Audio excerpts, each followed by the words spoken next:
My role was very clear there. Like, it was very much just making sure the CEO succeeds. Most of my time was managing his calendar and just making sure that he succeeds, that he has everything that he needs in order to succeed in that day. Like, I would speak to him every morning and be like, hey, how can I help you succeed today?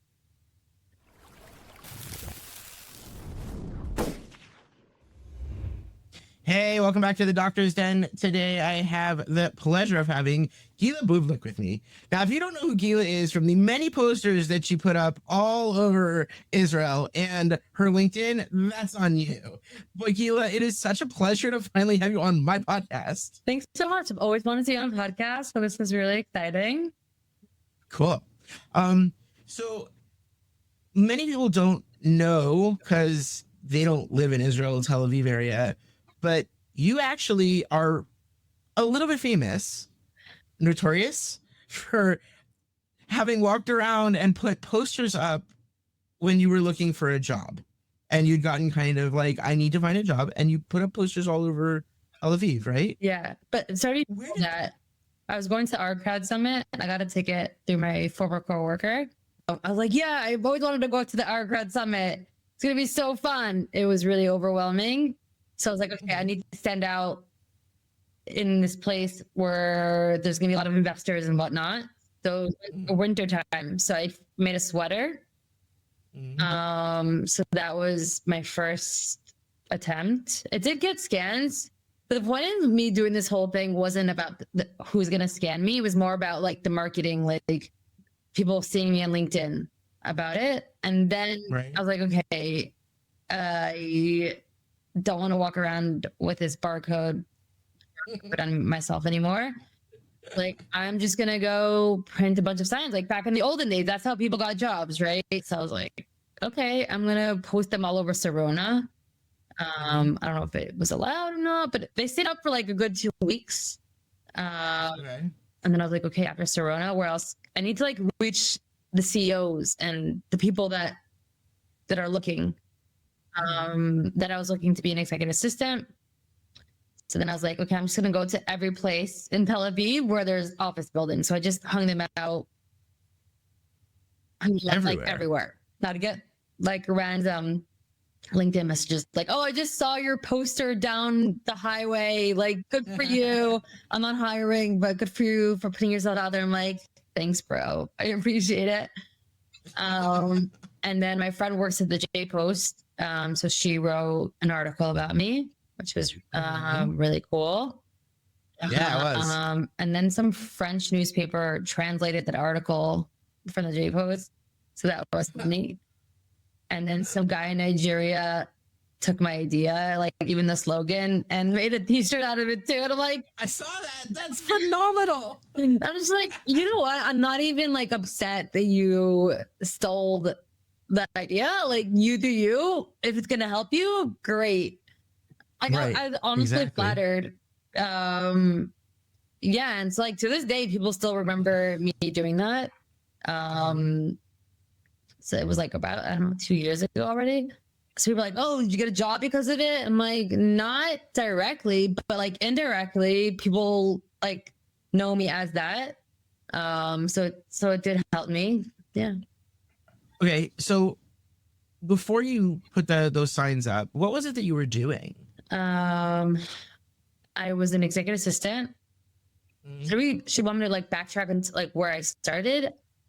You take it however you want. What were you doing? And then you're gonna tell me what an executive assistant does, because I don't know that I know the answer to that. Okay, question. So I started off my executive assistant career at David at the city of David. Yeah. I was moving from Givat Shmuel to Jerusalem, and I was looking for a job.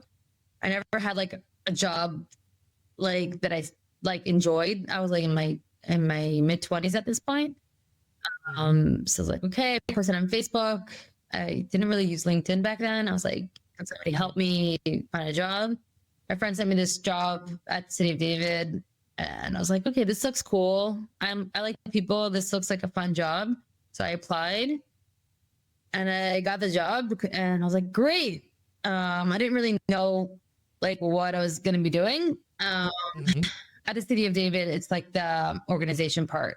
there's the bigger organization of the city of David. Mm-hmm. So this is the nonprofit part.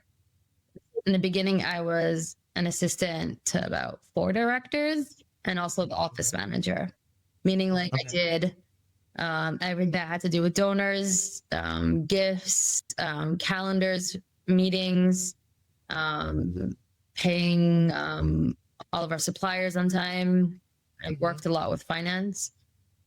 And then slowly, after about like, I think 2 months, the director of international affairs, Zev Ornstein, to this day is my mentor and the person who I call when I need to rant about everything and anything. Shout out. Yeah, he knows it. That's just who he is. He really believed in me. So I became only his executive assistant, and he never had an executive assistant before. So we just rolled with it, and we learned each other, and we're complete opposites in personalities. And that's why it worked. It was like during the first term of Trump. So it was like very intense, crazy time.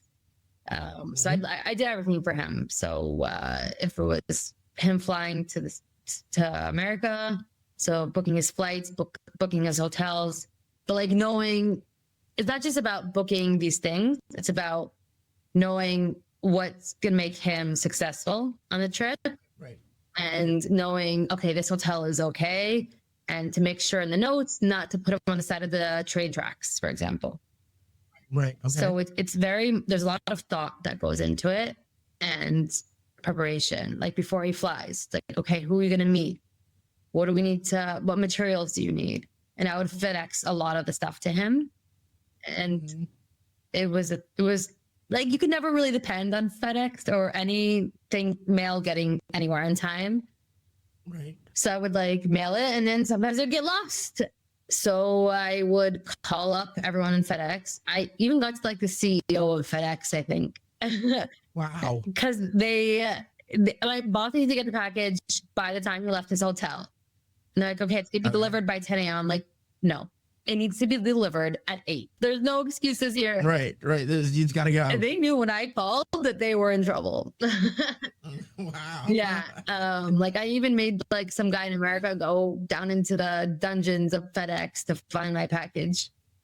So that was a big part. All right. Yeah. Also creative gifts to give to all of his contacts. So if you had to think for a minute about how you would describe that first role as an executive assistant, well, like, I mean, you give me like touch points on like what it is you were doing. Mm-hmm.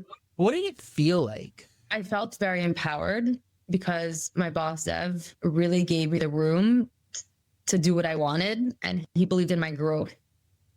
Anything I wanted to do, he's like, okay, do it. Okay. Event planning. I planned events for high level officials. I'm talking like people from the White House, ambassadors, people from the military, and it was very sensitive things that I was dealing with. I couldn't just share the information with people. I would get calls from the Ministry of Foreign Affairs on a Friday at 2:00, like, hey, so-and-so is coming, organize. So it's a lot of learning, and every day I learn something new. Today I didn't know how to do something, but tomorrow I did. And it's not like from day one I was good at my job. I learned how to be good at my job, and I think I was able to do that because I had someone who went to bat for me. Okay.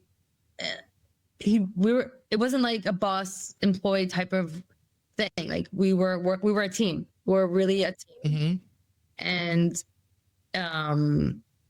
yeah, that, like, to this day, that City of David was my favorite job that I've ever had in my life, and it gave me the most. I would wake up every morning, I was like, I love my job. Even though when going to the City of David, you have to climb a lot of hills, like that was okay. I was just like part of being part being part of a history. Like it was the first time a U.S. ambassador had come to the city of David. And then after that, he came again and again. And then it was just all of these White House officials like, whoa. Right. So like, also Zev, he always gave me, he made sure to give me the credit. He would never like downplay my role in anything, which was really something that you don't see so often. No ego at all. So that role like really is like, okay, this is what I'm gonna do for the rest of my life. I want to be an executive assistant. I finally found what I'm good at. Like I just did everything. It was just, you're just juggling a lot of things. Like 1 minute you're following context, another minute you're planning a really VIP dinner. I remember a story, I think you posted it, about like balloons or something. Oh yeah, that was for a donor. We had to. I'm right. Yeah, right? right. There's a post. I forget how many balloons. It was like 60 balloons, I think. It was a ton of balloons. Yeah, and it was for this video, and I think this is still an issue. Maybe not. There was like not enough helium in the world. Yeah. So if people have the helium, like hold on to it, and it's like a lot of money. So I needed to get these balloons to the old city, and everyone's like, it's impossible, you're not gonna be able to do it. I'm like, you're never gonna be able to do it. I'm like, never. I called up the balloon guy. I'm like, yo, I need 60 balloons in an hour at the city of David. Can you make it happen? He's like, yes. Okay. And then I got the balloons to the city of David. It's just making the impossible happen and being creative in what you're doing. Like once I had to, after a really important event, I had to get footage to the States, but not like to mail it, to like give it to them like over like email or whatever. But it was a very, very heavy file, and they needed it by like the next day at 8 a.m. for them to edit it on their side. Our videographer called us, like, there's no way I can do this. I'm like, okay. So I went to his house, got the footage on 3 hard drives, went to the office, and I 3 hard drives. Yeah, and I hooked it up to 3 computers at my office and did it, uploaded it, and sent it. Like that wasn't in my job description, but I did it because I needed to finish off the job. I like my boss like told me, oh, like go and do this. It was just, for me, of course I'm going to do this. I need my boss to succeed. I want to succeed. And I want the organization to succeed. Okay. So for me, it was like, of course I'm going to do this. It's not even I had to like think really fast on my feet how to solve this issue. I could have been like, okay, I'm just going to let it go. But I didn't. And I wasn't like looking for my boss to be like, oh, great job. But he really gave me that. Well, yeah, you went above and beyond, right? Yeah. Seriously, like so you said something very interesting just now. You said, I needed to help my boss succeed. I needed to make sure I wanted to succeed in my job, even though this wasn't part of my job description. And I also wanted to see the organization succeed. So one of the things that I teach and in university, and it's also something that I bring in when I'm a strategic advisor in organizations, is followership. The idea of being an exemplary follower or a strategic partner with your leader in order to maximize, you bring your best self forward in order to, and it sounds like what you were demonstrating was like a very, very high level of strategic partnership with your leader, but also in terms of your connection to the organization. I'm curious whether the organization itself, there was something unique about the organization that also made you feel that way. I understand you have the connection, someone who gave you space for growth and space to like find that self-expression and explore, but I wonder, what about the organization? Yeah, it was the city of David. That's the foundations of the Jewish people. If you haven't been to the city of David, highly recommend. Everyone talks about the old city. The old city is not old. city of David. That's where it all began. That's my boss's tagline, by the way. I still call him my boss because he will forever be my boss.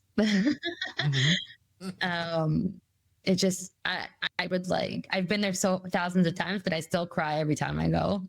It's just the history in there. There's no denying the history. It's facts on the ground. Right. So yeah, for me, I was there for 4 years. So the connection I had to the place was very, very strong and meaningful. Right. Because for you, it had both that historical and personal meaning, in addition to the fact that the work that you were doing was in and of itself meaningful and impactful, right? So it's a combination of the two. So when that time period in your life ended and you were moving on to somewhere else, what was it you were looking for in your next position? So I decided to go into high tech. Everyone told me, you're not going to be able to do it. It's not going to work. It's hard to transition from nonprofit to high tech. So I was like, okay, when somebody tells me I can't do something, I'll go and do it. I am going to prove you wrong. One too many times in my life that I can't do this and I won't do this and I won't succeed. So I was like, okay, let's try. I openly told my boss, I was like, I think I want to start looking for opportunities in high tech. And he was very supportive. And he's like, if I can help you in any way, please let me know. I was like, okay, thank you so much. I really appreciate it. But that didn't surprise me because that's who he is as a person and as a boss. He wanted me to get to my goal. So I lived in Jerusalem at the time. There's less high tech in Jerusalem, but there is high tech and it's growing. So I ended up getting a job as an executive assistant to CEO and HR VP at a med tech startup. And after a year, I moved to Tel Aviv. So at that startup, it was like my first day in high tech. They're like, okay, we're going to JP Morgan health tech conference. I'm like, I don't know what that is. And they're like, do this deck. I'm like, what is a deck? Is a deck? A deck is a PowerPoint. A deck is a PowerPoint presentation. Literally, why do we need to use different terms? I don't know. I had no idea. But we do. High tech words, any VC. Like, I knew nothing. I just knew that my skills were transferable from what I had done for 4 years to this, which is true. And people are like, oh, high tech is so intense. I'm like, I worked at David for 4 years. That's the most intense job I've ever had in my life to this day, honestly. So I was there for a year doing exactly what I had done at David, just in a different capacity. Okay, so I'm curious because you moved from what was a very purposeful and meaningful job in terms of the place that you're working, and also a tremendous connection to your boss and the space that he gave you. How did that transition into working at HRBP? Was that because HRBP is very different? Is it the executive assistant, the high tech to the CEO and the HRBP? Oh, okay. So you were both as CEO and HRBP. Okay, so you were the executive assistant to two people. To two different people, first of all, to two different people, which you sort of had before because you had like three different people in an office job. But like, this is already you've got two different people that you're working with, and you're in high tech. It doesn't have the same. I want to use the word tech. Depth, and it was the startup it still exists. They're creating using AI to help people post-stroke. So so it was meaningful. The mission still is meaningful. And I had a stroke when I was 23. So it really did. I really aligned with the mission and really wanted them to succeed because this can mean a lot for patients post-strokes, that they can be able to hold a cup again or the smallest thing. So I was part of, like, everyone at the startup was there for the mission. It wasn't just another product that everyone was there for. So I still felt a lot of purpose. It sounds like it's like you were looking for a place that had purpose when you looked, Yeah. right? It wasn't just, oh, I'm looking for high tech. You were looking for something that still had that purpose to it. Can we sidetrack for a second into the topic of you having a stroke, or would you prefer not to talk about it? So Yeah, I had a stroke into my second year of university at Ariel. I was redoing my first year. I had just moved to UH and I had a migraine for a really long time and I ignored it. And then one day in June, I like couldn't see. And a day before my 23rd birthday, I like, okay, I really can see. So I went to the hospital. I was in Tel for 2.5 months. And I had been having a stroke for a really long time. And I just didn't know it. And thank God, I could have lost my vision, but thank God it was saved. And I'm totally fine now. It's just I take blood thinners. But that was also a really hard time in my life, having that stroke. But it doesn't kill you; it makes you stronger. Okay. Yeah. If you had to take some lessons from that for yourself or for other people, what would you want to say to someone about that? It's to remember really what's important in your life. Like whenever that time comes up, it's in a few weeks. Wow. That's going to be a long, I don't even remember when I was 23. So it was like a really long time ago. Whenever that day like creeps up on me, I'm like, OMG, like at this time, I know exactly where I was a day before my birthday, with who I was. And I remember everything about that day. And then it wasn't just about healing medically from the stroke. It was also about mentally post getting out of the hospital. I went into serious depression because it was really hard, really, really hard to deal with all the medical appointments and all the follow-ups. I was always... And you were alone. Did you have family? You didn't have family, right? My mom did come once, but I had my whole community in Gila Bublick. Like they would visit me all the time. The hospital thought I was on birthright. It's one of the coolest things about the Gila Bublick community. I will admit that is that community is a very supportive. The like I was a Bar Ilan for a very long time. I never went to Bar Ilan. I just lived in Gila Bublick. Fun fact. That's fine, but that community, that Anglo community, is a very strong one and a very supportive one. Yeah, they saved my life. They took me to the hospital that day. People would walk on Shabbat in the hottest days of the summer. This was like end of June, July, August to visit me in the hospital. And they would take rotations to come and visit me. And that's what really helped me feel mentally better. And I 100% felt their support. Like I had a sign-in book, and people wrote me letters. I read them all the time. It really taught me that like anything can happen to you at any given point. It's just like not worth it to get angry at stupid things because it's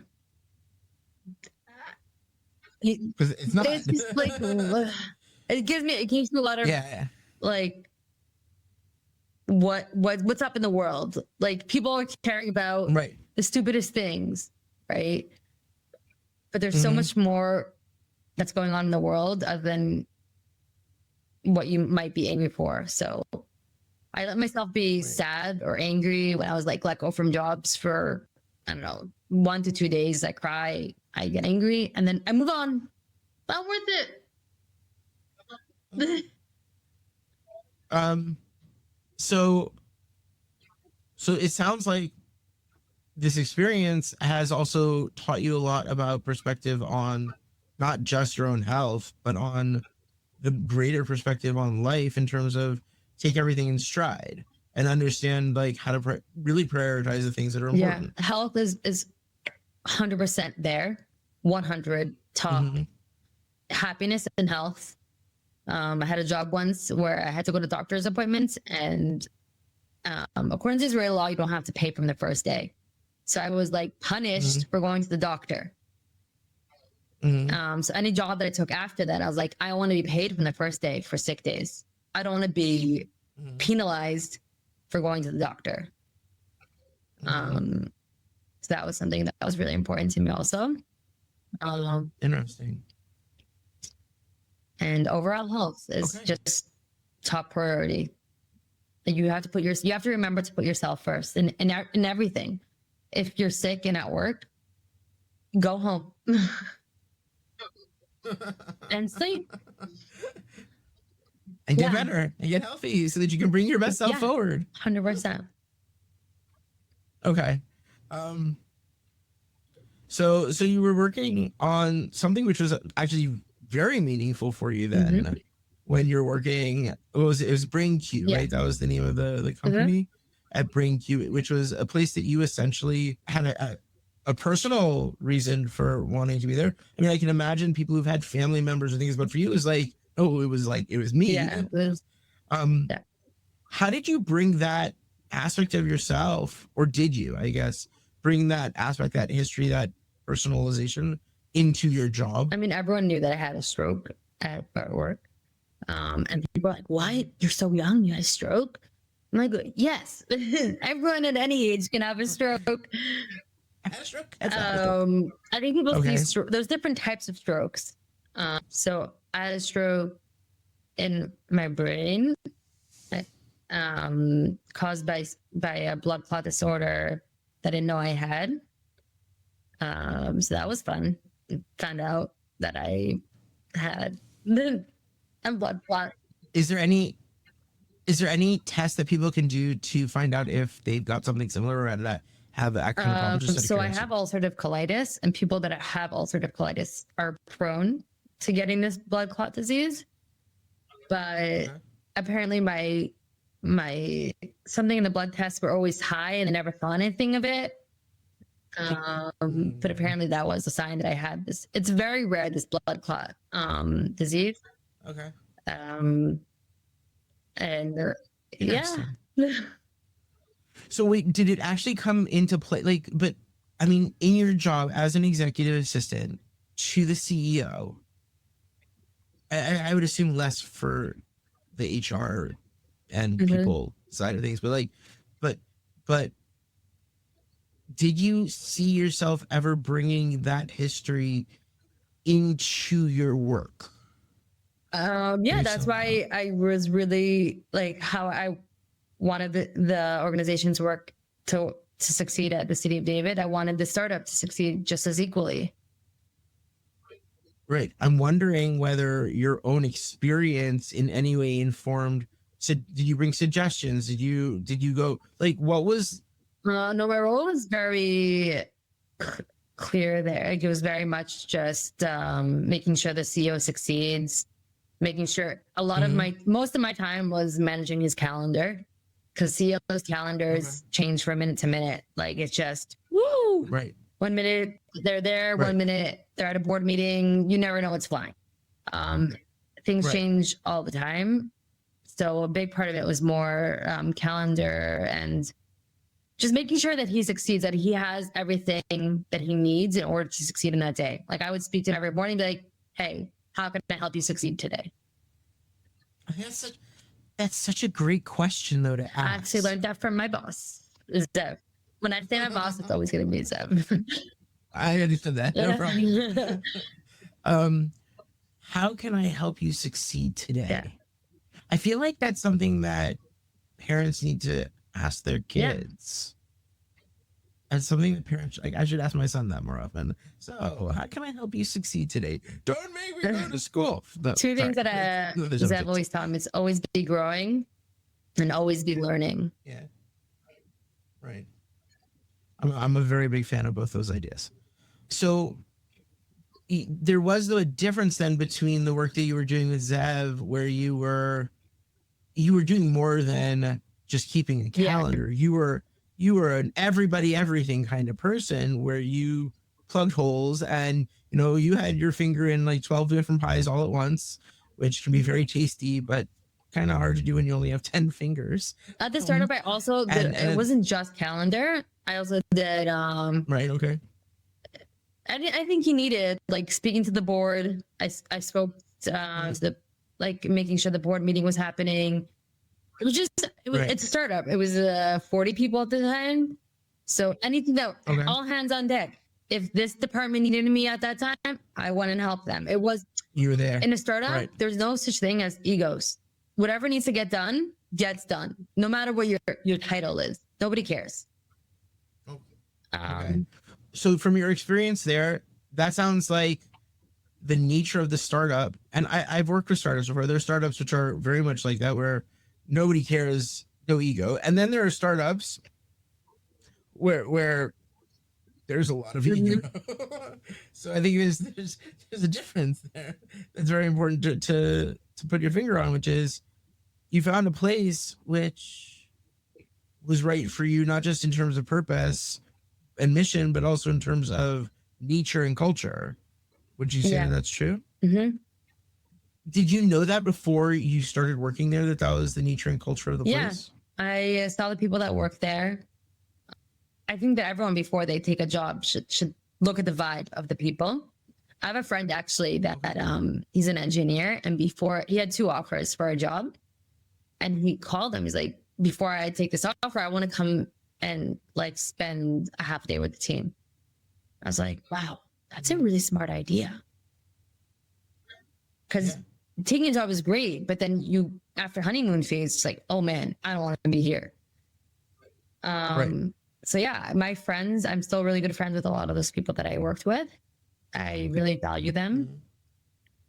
That first job in high tech really got me to where I am today, and I'm grateful for it.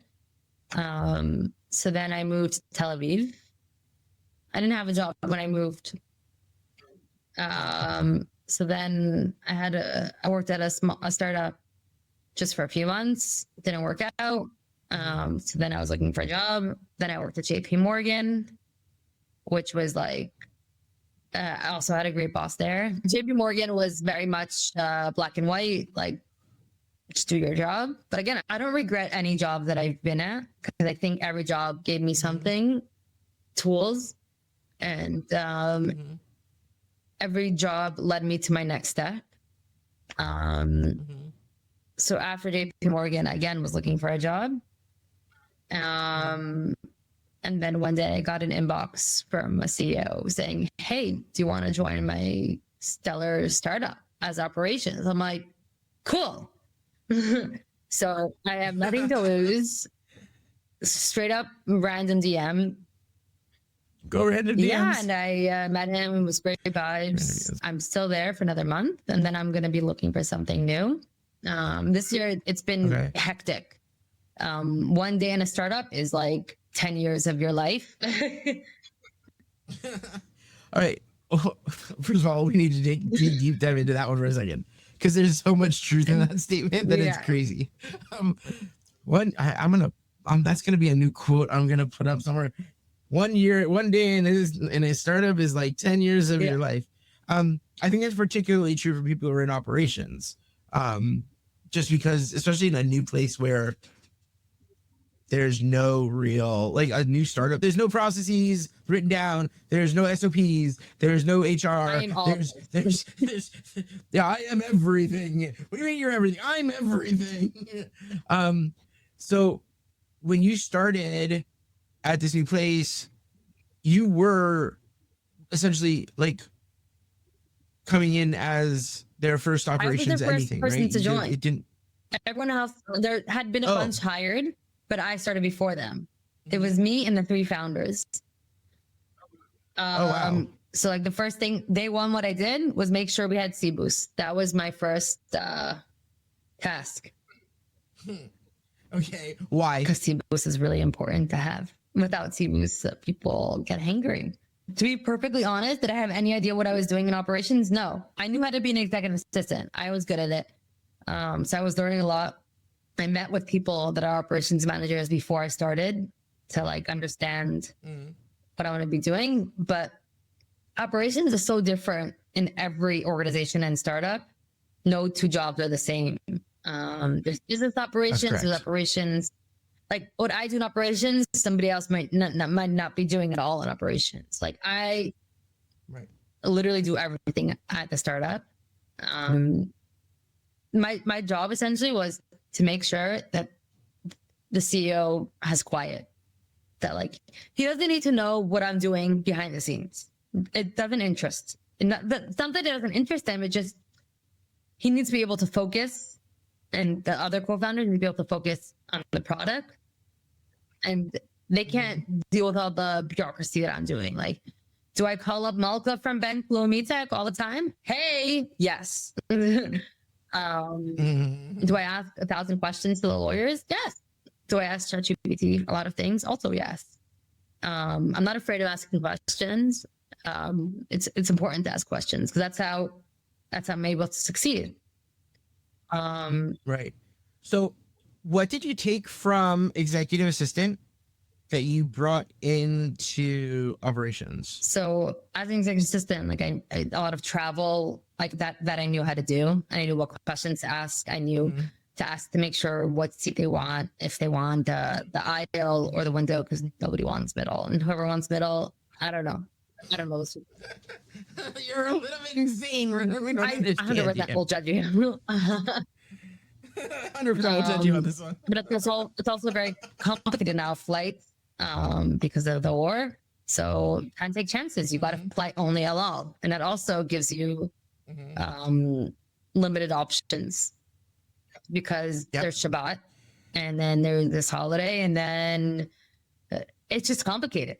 So you have to, I knew to always ask the right questions. And in event planning, that also helped me, and just getting to know people. Like, well, I would think that as an executive assistant, when you are running someone's day or you are helping someone succeed in their day, what operations is basically that on a much grander scale, because it's not just about one person. It's about taking the organization and essentially saying, okay, how do I help the entire organization succeed and do things better today than it was doing yesterday? I was used to just helping one or two people, and now I had to get used to helping the organization as a whole. So that was a learning curve. But it's also like I'm the eyes and ears for the co-founders. Like I can see what's happening on the ground. So that's really important. So yeah, it's just, if you would have told me a year ago today that I would have known all these things that I know, I would have been like, what are you even talking about? Okay, so let's talk about that. Let's talk about that. I'll give you an example. Okay. Go for it. Yeah, there's I'm all ears. This thing called 409A. Have you ever heard of it? It's when you're giving your employees shares. It's different for American citizens because there's different laws. So you have to get this document called 409A, and that's how their shares are given on the board. Right. So I was like, we need this, make it happen. I'm like, okay, let's check who does this. So I had to investigate, and I found the right person and the right price, and I got it done. And then we're like, okay, we need policies, travel policy. I don't know how to write. Like, I've never done such a thing. So I got a travel policy from someone that I know. Community is really important. It's also, we work out of what we work. So that was very helpful because I spoke to. The idea of community, I think, is super important. Like the idea that just because you're the first operations person in your business, or if it's a small business or a startup that's just making those first steps from, really micro team into, we're going to be a small team now, 5 to we're to be 20, 30, 40 15. people. So right. But but you go from 3 or 4 to 10, 12, 13, 14, 15, and the operations doesn't have the ability or the knowledge base that it needs, and very often they don't. I'll be very, very like from my experience, they very often don't necessarily have that knowledge base because it's different from startup to startup. You can be great in one startup at operations, and in this new one, different policies, different processes, different SOPs, different requirements, different mechanisms, and it's a whole new learning curve. But community definitely is something. I use all community. When I first started as an executive assistant in high tech, every person I spoke to, a lot of executive assistants, because I had to make meetings. So I'd be like, hey, is there like a WhatsApp group that I could be added to for the help? And she's like, yeah. It's like, great. If you don't ask to get into these groups, you're not going to, it's not like an invite. It's not like back in the day when you got invited to something. You can't find it on, right. There are you have to actually ask for it. But in Israel, especially, there's WhatsApp groups. You just got to find them, and you have to find the right ones. Not every WhatsApp group can be relevant for you. And it's also being willing to ask. Yeah. It's not just about finding it; it's about willing to make the ask. Hey, I understand that there might be a WhatsApp group, or is there a WhatsApp group? Once you ask the is there, it's can you send me a link? Would you mind getting me invited? Can you get like? Who's the connection that'll get me into you're not just accepted. You have to speak to the admin because they want to keep each group very relevant. Like they're not just going to add somebody who's looking for a job. Right. Like that's not right. The point of the group. Right. And it's important for networking, not just to ask in your immediate circles, right? Like in your English-speaking bubble. Right. I'm in a bunch of Facebook groups, Hebrew-speaking ones. That help women in high tech, and through that I reached other people, and I'd met a lot of people through that. So that's putting in that effort, but that's on you. But working out of WeWork was also really helpful because everyone's a startup. Okay. So I could just walk over to anyone's office and be like, "Hey, you, Mr. HR, can you help me?" He's like, "Yes," and not just. It's helpful. I gained a lot of knowledge and help from people that worked with us in WeWork. So that was really helpful. If you had to look over the last year and the work that you've been doing in ops, what would you say is a major takeaway for you about this topic, about the topic of operations? Is that it's okay if you screw up. Like you're not a doctor, you're not working in ER. I made mistakes. I once did a bank transfer the wrong way, and I had to redo it. I couldn't cancel it, and there was like an issue, whatever. It got resolved at the end of the day. Like nobody had a heart attack from it. So yeah, nobody died. So. I had to like tell myself it's okay to screw up. It's okay. I'll take full responsibility for it. Full ownership. Also something Zeb taught me, is to take full ownership. Be like, don't blame other people. Blame yourself. I'm the person. Right. This happened because of me. And that's okay. Because everyone screws up. Right? There's first-time CEOs. Like you might see them on LinkedIn, like hustling and killing it, but they're a first-time CEO. Yeah, they've screwed up. Screwed up. Like guaranteed. The most successful people have screwed up. So right. It's just, I really, really do enjoy doing operations, because it's every day is a new thing. Like even. Having booths at conferences it's very complicated. It's not just like, oh, you're going to a conference. All these conferences have different rules, things that you need to buy. Like at some conferences in America, like you have to buy electricity through them, and you have to buy their rug, and all these things cost. Everything adds up. So it's a lot of attention to detail and making sure you don't miss anything. Because one thing and you won't be successful, and you have to know what will help the company most cost efficient, right? There's some things that you can buy for the conference. Maybe it's cheaper just to get it through Target. But that's mamash being a Rosh Gadol. And if you don't have that Rosh Gadol, the company's just going to be spending money that they don't need to be spending. Because at the end of the day, the money that's in the bank, it's the company's money, but it's the investor's money. So you want to make sure that you're using and spending responsibly. So would you say that part of how you've experienced operations then is the balance between, I want to call it the internal workings of the organization and how the organization puts its best face forward towards the world outside? Is that sort of what you're saying?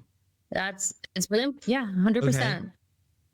I would love to go with you inside of the organization for a second without like you telling us anything that we're not allowed to know, because I don't want to know the things I don't need to know. One of the things I know operations very often does is in organizations is they take ownership of standard operating procedures. Right. So like you've got like the overall systems and policies. Well, this is how we do things, right? Or this is the rules and limitations we're going to have, the value systems and things like that.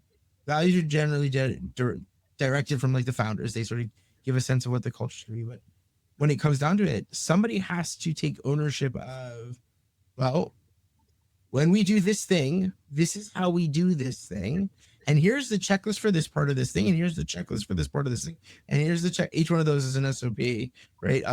If you are at stage one in this process, or ordering tickets to go somewhere, this is stage one. And this is stage two. This is stage three. This is stage four.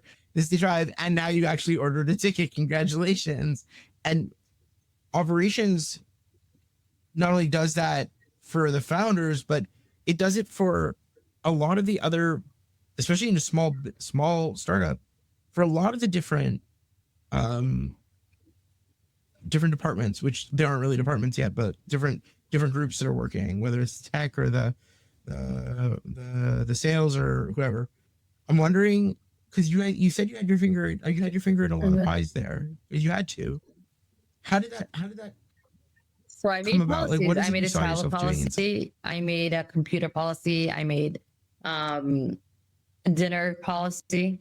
What's a dinner policy? You have the lunchtime, and then there's another budget for evening from a certain time.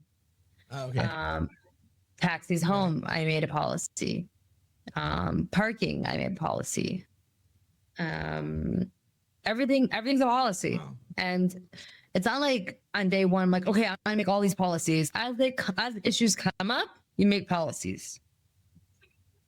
So that's the interesting thing is I think what you're saying here is super important. It's not that someone comes in with operations on their head and goes, I know how to make all these policies, but rather it's as some issue has arisen, now we have to decide what's the best way to deal with that and make it into the standard. We have to standardize it. So this is how we, as an organization, do this thing. Yeah, especially in early age startups. And you're just hustling every day. Like my other friend in operations, she's getting married. So she asked in like the WhatsApp group, hey guys, how much does your company give to somebody who's getting married? I'm the first one that's getting married. So she's going to make a policy now. You just, as you go, you just always got to be on the wheel. Right. And to make these policies, you have to really enforce them. Because if not, people won't take you seriously. All the policies are always need to be in places where people can read them, and there should be no questions about it. And if they do, there's something wrong. You have to make the wording better. There's something wrong with the policy. There's something wrong with the policy, and you have to read. No, maybe like the wording isn't understandable, and you have to just adjust it to make it a little bit more clear. And that's okay. ChatGPT is there for you. I really wouldn't have been nearly as successful at my job this year had it not been for ChatGPT. 100%. And everyone, well, that's good to know. It's the paid version. The paid version is the best version. Okie dokie. I now even on my private, privately, I also have a ChatGPT paid version. Yeah. Okay. What would you say was one of the hardest things you had to deal with as part of operations? Really just sometimes self-doubt, being like, what am I doing? I have no idea what I'm doing and how to do it. Believing in my capabilities. But then remembering like, wow, look at all the things that I've done. I totally kick ass and I'm really good at my job. And there's no reason for me to have self-doubt. Okay. And just to remember, like, everyone's in the same boat. Like, after a few months into my job, there was another committee made for operations managers as the first hire. So now there's a WhatsApp group, a bunch of us, I think it's over 80 people, and everyone is in the same boat. Everyone's the first hire, the non-technical hire in the startup, and they're growing they're growing with the startup, and it's growing things. Right. You don't have to reinvent the wheel because people have done this before. Right. And because even though it may not be the same, there are people who you can rely on to at least give you some kind of, I want to call it like a first inkling or a basis for whatever decision you're going to make. But it's also about making decisions, right? When you are that first non-technical hire and your role now is to be a core decision maker about the future of the organization, how are you going to define the roles, right? If you are the first non-technical hire, that means you are also in charge of defining roles for future hires and how those roles get expressed and what it means to set authority and give over responsibilities and how we set metrics in the organization and things like that. It can even be what like technicals, like not technical in terms of the tech that they're building, but what apps are we using to run on to make our lives easier so that everyone can see the KPIs and everyone knows where we're at in terms of our it's right? also, Even stuff like that. Touching on that, it's also really important to know what software you have. Just track it, because someone can all of a sudden buy something that you already have. So, or something that you have the equivalent of and you don't need to buy this other one. It all has to go through me. If you wanted to buy software, I bought it. Right. Just really like 101. Because nobody else has like the ability to do so. Only I can. And tracking all your software, right? Like you never know what subscriptions you have. If it's on auto pay, whoops, maybe you don't need that. Oh my God. Do we really need to be paying $5,000 for this? No, we don't. I made an Excel spreadsheet because we don't have time for fancy software in startups. Like you have to know when at the beginning what software it's worth it to buy, and then just like whatever. In the beginning, everyone's just on Excel. Like that's what it is. And then eventually, when you become more of a organization, you buy software. Software that uses software. That's what it is always. So I have an Excel spreadsheet of all of our licenses and when they expire and what credit card they're on and who has a user on it, which is really important. How much you're paying per user and versus how much you're paying overall. And if you're paying yearly, if you're paying monthly, because you pay yearly, it's cheaper. But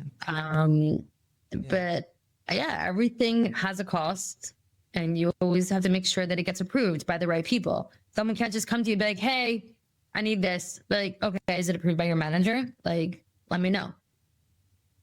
But I work. Which is another process, which is another policy and process that you have to you have to be like, this is what you have to go through in order to get me 100%. To say yes. They were really good about it. They knew not to come to me until they got the permission from their boss. And it's important for everyone in the organization, because you're such a small organization, that they can come in and speak to you and tell you what they need in order to succeed. I always had to make sure that the engineers had their orange juice. That was top priority. Orange juice. Wait, what? Orange juice and Hold apple on, juice. what? If Okay, that was hold in the on. fridge, we were good to go. Okay. And That's good. That's immediate. Look Yeah. at small stuff. How did you juggle like when you're an EA for when executive assistant for 2 people, you're juggling 2 people's I want to help you succeed. Like my job is to help you succeed. Now you're talking about you started out with what you said 3 founders and then it 15. turned into Yeah, 15. 15 people you said? Yeah, right. So now you're juggling how can I help 15 people succeed? Exactly. What in that I'm curious whether you put into some sort of a self policy, a personal way of doing things for your own prioritization. How did you choose to prioritize between 15 different people with 15 like people pull in different directions? Like how did you engage operations It's to do that and really make those knowing decisions? what's important right now and what's really, really important. It's like what's important now, what needs to get done right now in order for the organization to succeed, and what can wait Okay. an hour or 2, right? Like it's Right. about prioritizing. Oh, all of a sudden this needs to happen. Okay, shifting gears. I thought I was doing this today. Now this is happening. I'm But doing that. that's the life of a startup. It's just chaos, but it's like fun chaos, right? It's never boring. It's chaos in search Yeah. of clarity. I always thought of operations as one of the functions of operations was to help That's actually take my the chaos LinkedIn and banner sort of right help it now. slowly Turning transition into that's clarity. it's turning chaos into clarity. That's my LinkedIn banner. Oh, that's part of the strategy that we do as my organization does. We help Yeah. people create And I clarity think so that they can engage strategy It's really because I appropriately. had a bird's eye view of everything going on that I was able to come back to the founders and be like, hey, this and this is happening, just so you're aware. Because not everyone, you're so busy building, you don't always know what's happening. And I just have a high tune attention to detail, and I'm very much a people person. So that's I love building relationships with people, which is really, really important in this. Yeah, that's an essential skill set, I would say, is how do you get along with people and see Because people, it's not just really about see their. people. I had a LinkedIn post about this. It's not just about them and their job title. Like you have to see them as a Right. person. And every job that I've ever done, Right. like my vendors were my people that I actually had relationships with during COVID when I worked at the city of David. We weren't working with as many vendors because nobody was coming in, but I still called them. I'm like, hey, checking in. How are you and your family doing? It's caring about them. My travel agent has some personal things going on in her life, and I always, before I ask what I need, I ask how she's doing, and that's important. Right. Makes a lot of sense. And it's a bond. It's caring about somebody above a job. Right. And understanding that caring isn't dependent upon what that person can 100%. provide for you. It's about caring about the person for who they are and where they're at. Something else Zev taught me was he always ended conversations with, how can I help you? Like, let me know if there's anything I can do to help you, personally or professionally. And it's, if I can help, I'm happy to help. Like people call me or text me, I'm happy to help anyone who is helping themselves. If you're not willing to do the work yourself, don't come to me to ask me for help. Because I'm not Google. If you need to Google something, I think it's more like I'm not a magician wizard, 30,000th class who can just wiggle my nose and do whatever I you want. mostly have the answers, not to like be someone who has an ego. I don't have an ego. But if somebody comes crying to me about something that could be easily ChatGPT or Googled. Yeah, like Right, you're wasting my value time. people's time. Right. Oh, that's also something really important is to always say thank you for your time. And somebody once asked me, like, why are you saying that? Like, they have to give you their time. I'm like, no, they don't. You have to value people's time. Thank you for your time. Like, it's a simple message. Right. But it also becomes part of the message of the organization, especially when you're one of the early hires and when you're one of the people who really is dictating policy. When you appreciate other people's time and you appreciate what other people bring to the table, and you demonstrate a caring about how can I help you, you know, if you need anything, like, you know, don't hesitate to pick up the phone and call me attitude. And not just for the internal organization, but how you treat the people who provide for your organization and the people who your organization provides to, and your investors and all these different people. If you show that same nature, it becomes part of the culture 100%. of the organization. It becomes part of who you are. Even in the chaos. Like, I think that's a super important point, which doesn't get passed around enough when we talk about culture in an organization. Like, we talk about culture in an organization a lot, and we talk about things like how leaders can't dictate culture. Culture is dictated by the followers, and how they act and how they behave, and how teams create their own integral culture to themselves. But even with that, there is a nature to culture which we don't talk about enough, which is, how polite is your culture? How kind is your culture? You know, is your culture just a go-getter culture, or is it a culture of deep caring for each other, even though we're not a family? Because that's my number one rule. Whenever I read job descriptions, they're like, we are a family. I'm like, red flag, reject. Nope. You're not on your family. Yeah, you're not a family. You're a company that's paying me money to do my job. You are not my family. We are a team. It's a team, and you want the team to succeed, and you have to be respectful. The word family does not exist ever. It's just not a thing. You can't say like family.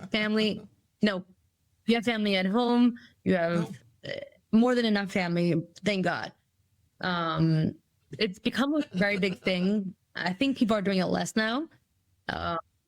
People always said, yeah, we're one big family here. I'm like, guys, were you kidding? You just did a round of layoffs. You don't lay off family. All right. But I think building a culture is super important to have that. Be like, we are a team, and we're all here to build a team. Yeah. And we all want each other to succeed, and we care about each other enough to be kind and polite and express gratitude as inherent to who we are. I'm grateful for the work you're doing, and you're grateful for the work I do. And that's very important. 100%. And I think it's also important when you're building a culture to understand that you're working with a bunch of different personalities. No two people are the same. And also now we're in a generation where 3 different generations are working in the workforce together. Can I tell you, I was just at a place, and they have 4, I'm going to call it 4.5 generations working together in the same place. Rob. And it's a startup, and it's kind of crazy. Yeah, it's really crazy because each generation works differently. Every person sees work differently. Yeah. Like, I can tell you, my friends that are married with kids now, they see work very differently than they did 10 years ago. Because now they just care about it being a job, and they don't care about climbing the corporate ladder anymore. They just need to be able to feed their family. Like, your priorities shift. And they want that security. And they want that security also. It's not just that they're not necessarily worried about climbing the corporate ladder. They may not even want to take on a managerial role, which requires them to move out of skill sets that they enjoy doing, and things like being an independent contributor, or wherever they're at in that hierarchy, going, this is the skill set that I'm good at. I want to stay here as long as it's secure, and I'm not have to worry about, some round of layoffs, or I don't know what happening. I think that's a big part that's of also it. important. Like there's different personalities, different generations, and you have to be respectful of that. Not everyone is always self-aware, and you don't always have to get involved in certain situations. That all these different personalities wouldn't be friends outside of the workplace. They happen to be working out together, all these personalities, and you have to make sure that they don't all have to be friends. They're your coworkers, right? They don't have to be friends, but they have to know how to the ship has to be able to sail. That's it. Yeah. And they have to be able to be kind enough and polite enough to each other, with each other, that they are in support of each other and working in, not necessarily in tandem, in unison, but rather, you're working on your part, I'm working on my part, but we both understand that these two parts make up a greater 100%. whole. And that if we're doing, and I feel like part of operations job, especially at the beginning, is to help all these different, it's sort of like the spider in the middle of the web. Like, okay, there's a tug this way, something over there. Okay, I need to figure out how to reweave the web here so that it's a little bit stronger. And then there's a tug over here, reweave the web. And wait, these two people on this web, they need to have their own like links that allow them to do their own thing. How do we do that?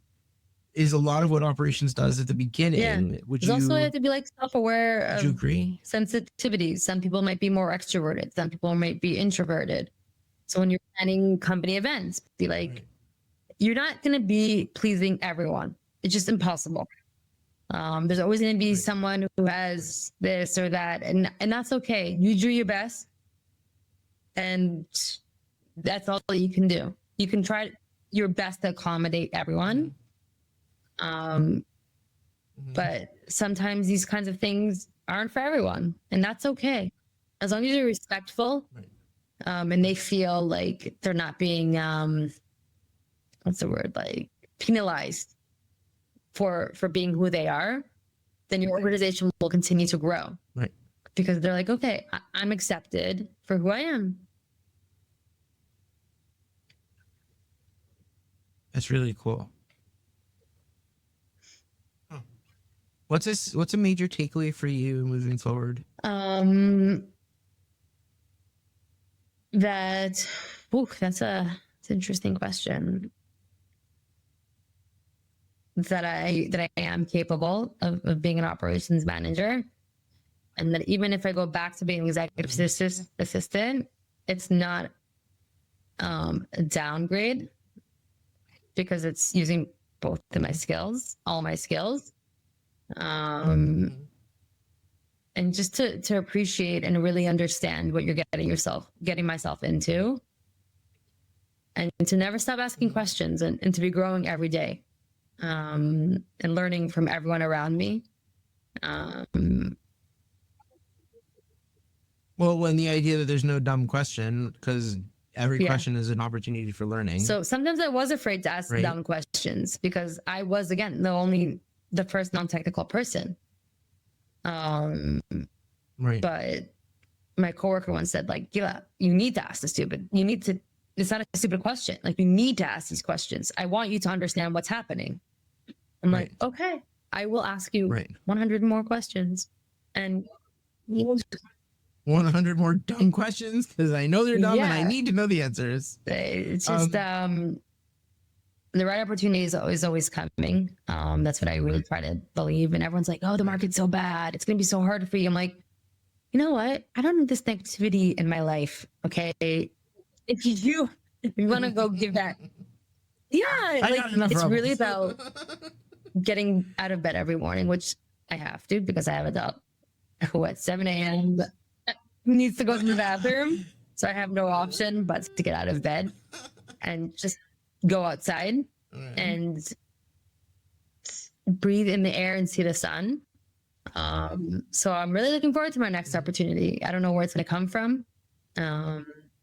But I'm hoping wherever I land, whether it's being an operations manager or executive assistant, if anyone knows anyone hiring in Tel Aviv area, let me know.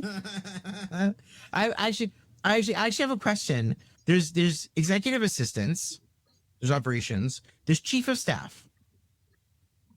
Do you know enough about this concept of chief of staff? So again, in every organization, it means something very different. And I think in the Israeli tech ecosystem, they do a lot of mishmash of all these things. Some call executive assistant a personal assistant because they just translate literal words of Hebrew, and it's wrong. Whenever they call it personal assistant, I'm like, you're cringe. That's not what it is. A personal assistant is to somebody who's a celebrity and picks up their laundry. That's not what an executive assistant does. So chief of staff, they get balloons. Yeah, and it keeps the executive alive essentially. I'm joking. No, but really, that was my joke. Then I know. The chief of staff, it means something totally different in each organization. So like, there's no exact definition. Sometimes people are like, oh, chief of staff, you're going to be doing calendar. And it's like, no, this person has an MBA and they're not an executive assistant and that's not their skill set. Right. And there's also business operations, which is totally different from my type of operations. They're just, it's very fluid. And I think the ecosystem is still learning all of these titles, but it's important to respect titles. People are like, oh, what do you care about your title? I'm like, of course I care. Okay, why? Can you explain? Sometimes people would call me secretary or something. I'm like, I'm not a secretary. That's very outdated.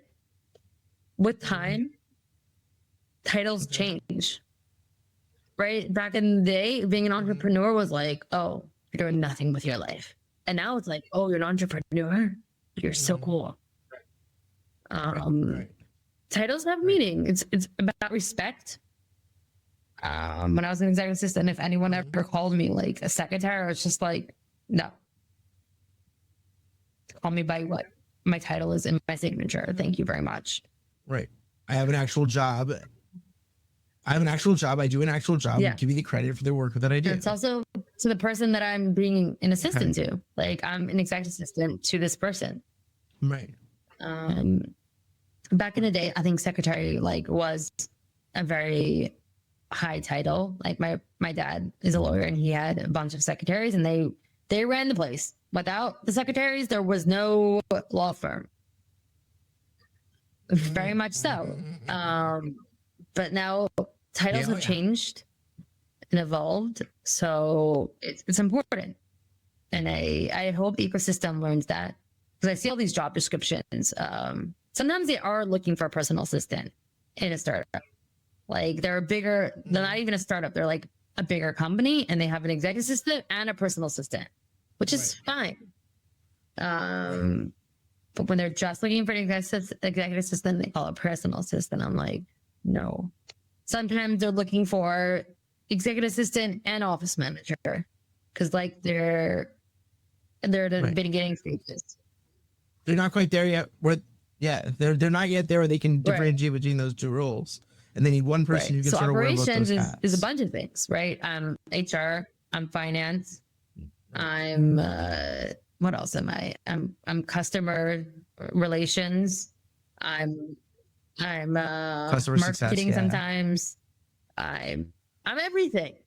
Right.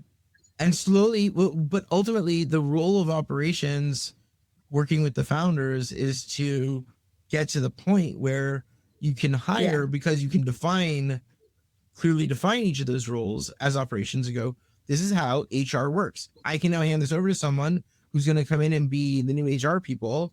And those first hires will then sort of flush out what you've created because hopefully they come with more HR experience than you have writ large, like as a concept. And they take what you've got and they go, okay, this is a great start. Here's how we're going to refine this. And here's what I'm going to add to bolster it. And then, you finally get a VP HR or, you've got a whole team of like three people and that's your HR department. Yeah. So also a big part of my job was recruitment. We had to recruit somebody which was vital to the organization. And everyone told me, you're not going to be able to find this person. There's no way. Everyone wants to hire that type of person. and they're the best are at Google. I'm like, okay, love it. Thanks, but And you were like, that, yeah. challenge So accepted. I literally would stop people on the street, no joke, that were like in the that I knew were in Shmona time. Because they had the tag, and I'm like, hey, you know anyone in your unit that's getting out soon? Or like, do you have any WhatsApp groups? Or like at WeWork, a lot of the founders were in Shmona Matayim or in A1, all those intelligence units. So I would go to them door by door. I'm like, hey guys, can you send this job description to your little WhatsApp groups? Please and thank you. In the end, I found it through my friends who I grew up with. So he has more connections in that sense. So he's like, I don't know of anyone right now, but I'll keep it in mind. A week later, he's like, they had just laid off people from my company because they're doing reorganization, and I have the perfect person for you. And we hired him within a week. But that's just nice. That's just how it's done. You just gotta hustle. It's also the thinking outside the box. Well, it's the hustle and the thinking outside of the box aspect of it. It's not just I'm going to put this on LinkedIn and I'm going to put it on all jobs and whatever. No, I'm actually going to go. Yeah, and it wasn't like they told me like, I'm going to go find a headhunter. They're like, whatever, we'll be fine. We find. I'm like, okay, guys, we need this person, and I'm going to make sure we find them. So I did. Right, because that's the aspect of wanting the best for the organization.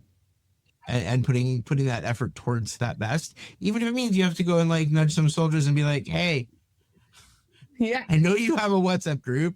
I know it's encrypted, super encrypted. I know I can never get on it. Yeah. Tell them I'm looking for also someone. How we hired another person also was through my friend who connected me with her friend.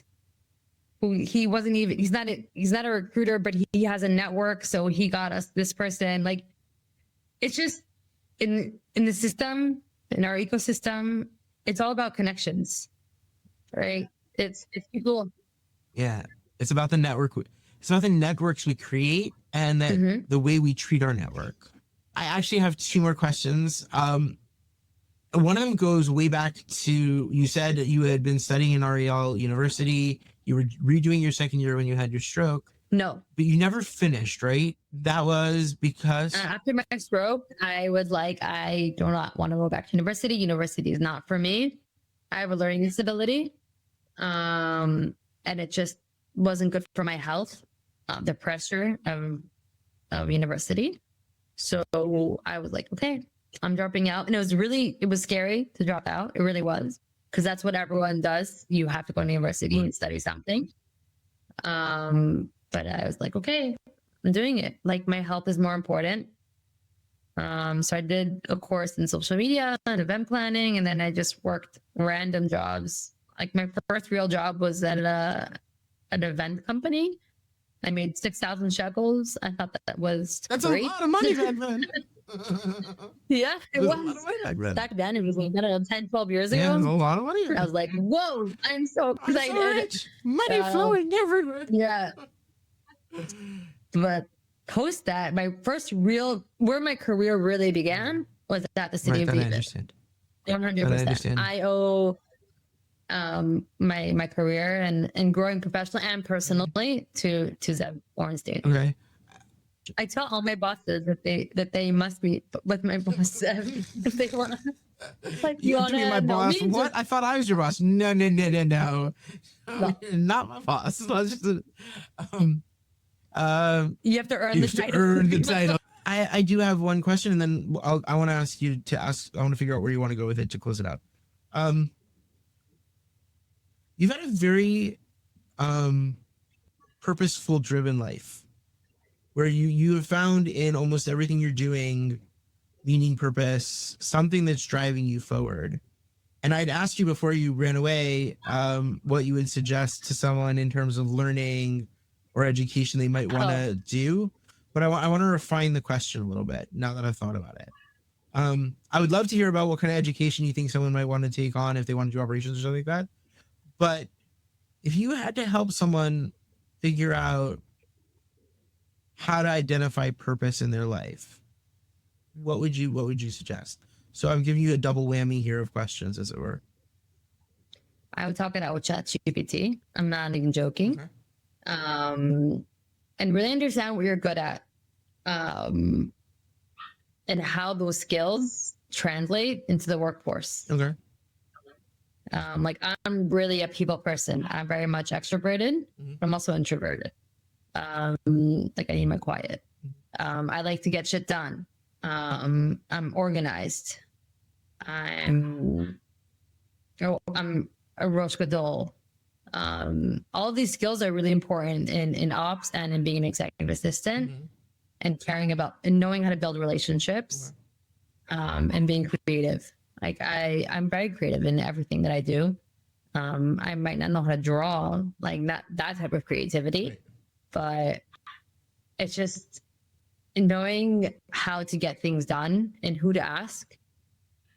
And it's just getting to where you need to get to.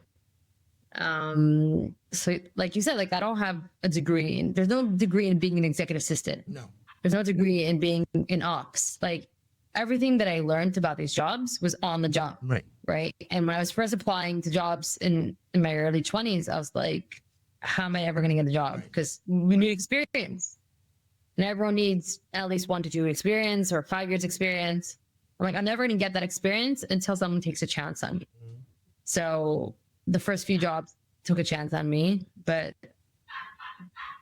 my job at the City of David is really what opened doors for me. Right. It really taught me to have confidence in myself. And that's what it took. It's not easy to find that.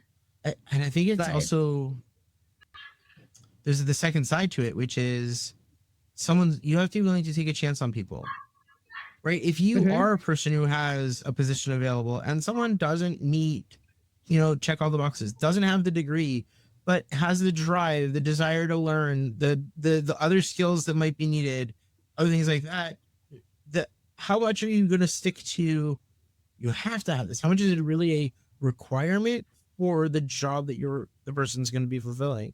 Like you said, an executive assistant or ops or a lot of different positions don't necessarily require that you have a degree or have all the skills, but there are certain basic understandings you need to have in order to fulfill that job. Right? Yeah, 100%. It's everything that I've learned this year. You don't learn in a classroom. Right. It's just not. And anything that I wanted to learn was available to me with other resources. Right. If I wanted to learn Excel better, I could learn it on all these learning channels. Right. If I want to learn about HR laws, I reach out to my friend in HR or do a course in HR. If I want to, anything I want to know is the world is your oyster. Right. So yeah, I think hiring managers need to understand that it's beyond the seat looking at a CV. And the interview process is hard on both sides. I've been on both sides. It sucks interviewing. It sucks being interviewed. The whole thing sucks. Once you find that person that really believes in you and wants you to succeed, you can only go up from there. Right. And you will get into sticky situations where your manager is not the best manager, because not all managers should be managers, but they're managers because they've been there longer. They knew how to talk. They excelled at their previous job, but they don't know how to be a manager. Yeah. Being a manager is hard. It is. It's super hard. Not everyone can do it. Right. Interesting. But it's really like, you can't compare yourself to anyone. I think that's really important. Like, don't be like, oh, I'm this age, so I should be doing this. Right. No, like I never thought I was going to be doing ops. Right. I thought I was going to be an executive assistant my whole life. That's what I told everyone. Like, that's what I know how to do. And that's where I'm staying in my lane.